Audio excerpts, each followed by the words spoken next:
Hey all, Heretic here. Today in the Battlegrounds, we're going to be talking about spell demons. Now, we've done a lot of guides in the past. We're going to do a slightly different version this season, and I'm just not playing the game quite as much as I used to. I'm still playing too much, but not an insane amount. So what I'm doing is I'm reaching out to other people who are on the leaderboard, who are playing Battlegrounds a lot, who have YouTube content, and saying, hey, here's what I want to do. I want to look at your channel. I want to say, hey, can I use this video and use some of the images I'm going to use here and some of the videos and the link I'm going to give in the end to their gameplay and show you how you can do the builds.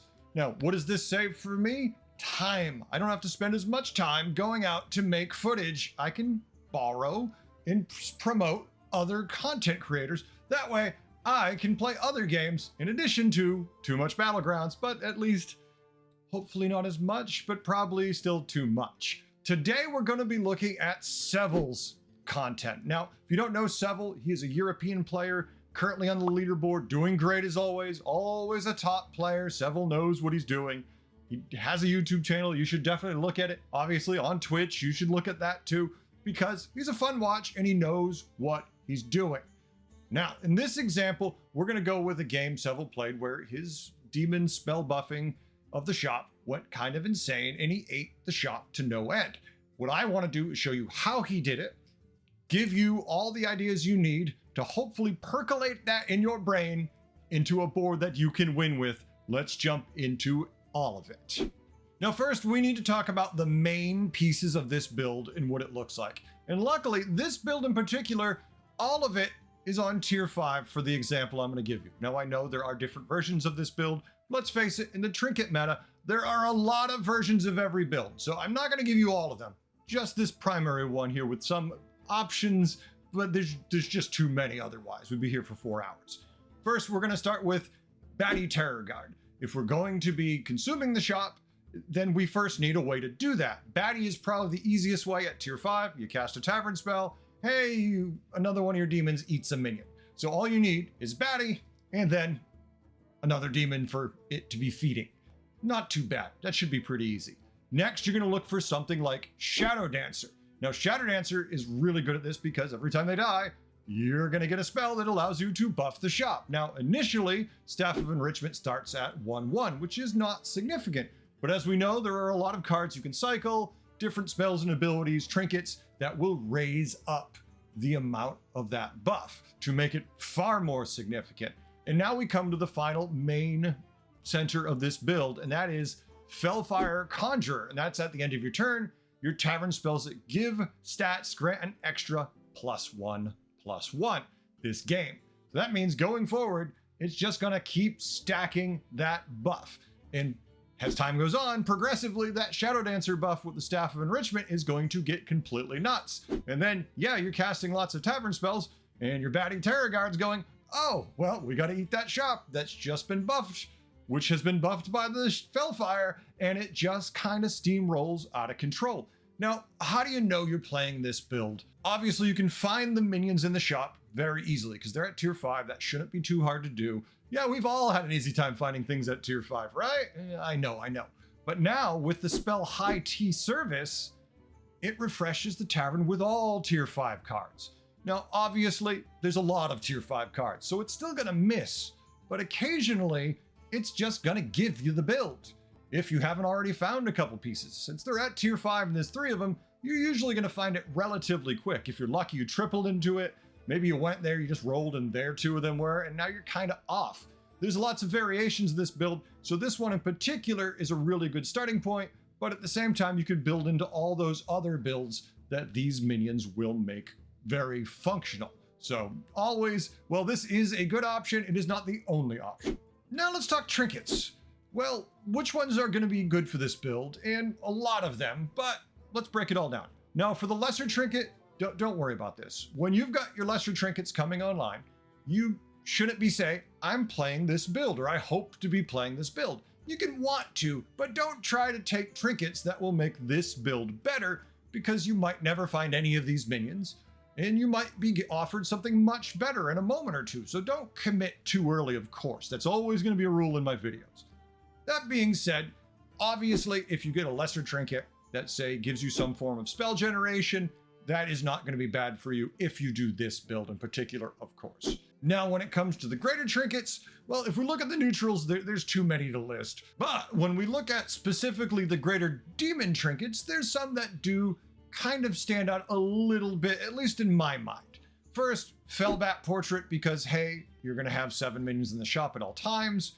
You're going to be consuming all of those minions very often because you're going to get multiple ways to eat, especially if you're running, say, 2 Fellbats. You're buffing that shop a whole lot with this build, so you're going to get a big return on the investment. It is expensive, but you know, that's not such a bad thing when you're getting this much value. Oh, and someone's going to point out to me the prices on these are wrong, and there are currently no art assets for either of these trinkets with the changed prices, not on their website, nor in anything they provided me, so we still have the old prices. Don't point it out. I know they're wrong. I'm not going to make a whole new card art just to show the right prices.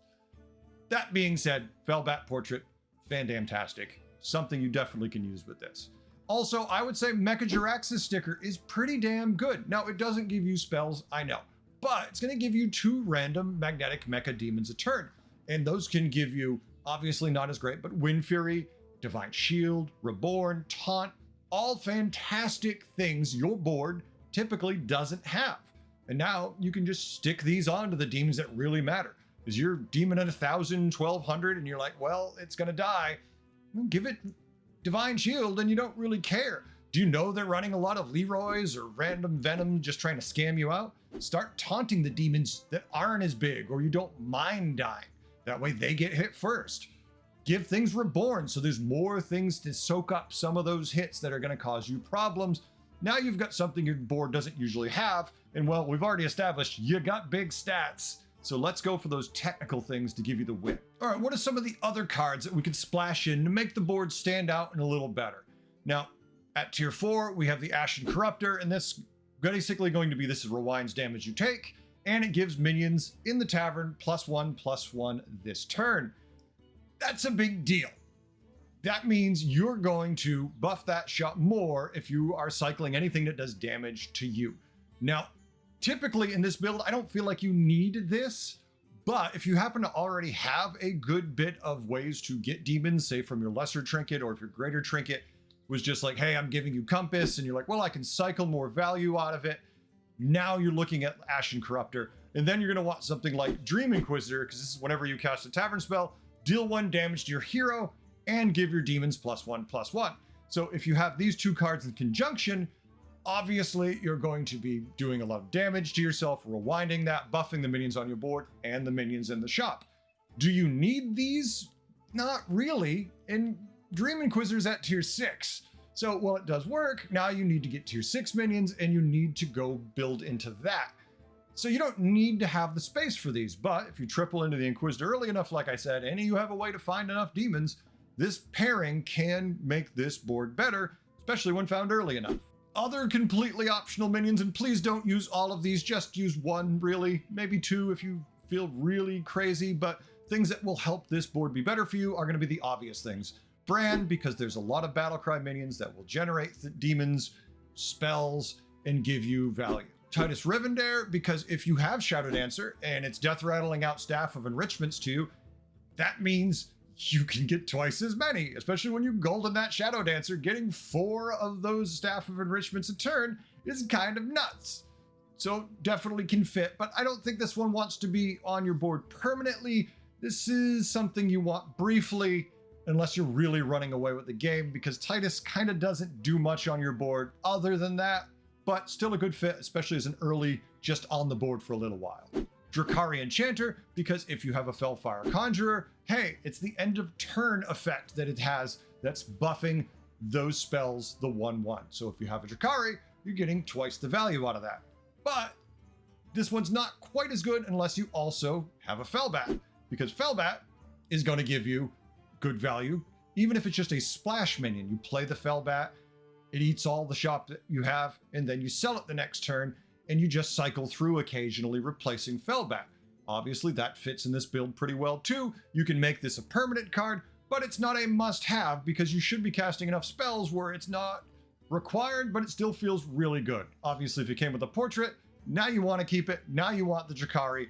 It's kind of a next level. You're just getting massive. And hey all, thanks for watching. I hope you find this video is informational and helpful. If so, please like, comment, subscribe, all that good stuff, but especially comment because this is a new thing I'm trying and I want to see how it works. If you like it, if I enjoy doing it, there's a lot to take into account. Let me know, please. It really does make a difference. I hope that you're getting as much out of this as I am. Thank you. Finally, I would say, if you can get it, Moria Bronzebeard. Typically, you're going to get Moria from Pagel's Fishing Rod. That being said, there are other ways you can steal it with various abilities and power, but Moria is easily going to replace Bran and Titus. You're probably only running one, I hope, and now you have one minion that does the job of both, so you're getting some really decent value out of this card. That being said, it depends on your trinkets, which ones of these will really work the best for you, and which hero you're playing. There's so many different things to take into account in the trinket meta that this build can change wildly hero to hero, game to game. There's really no set cookie cutter build.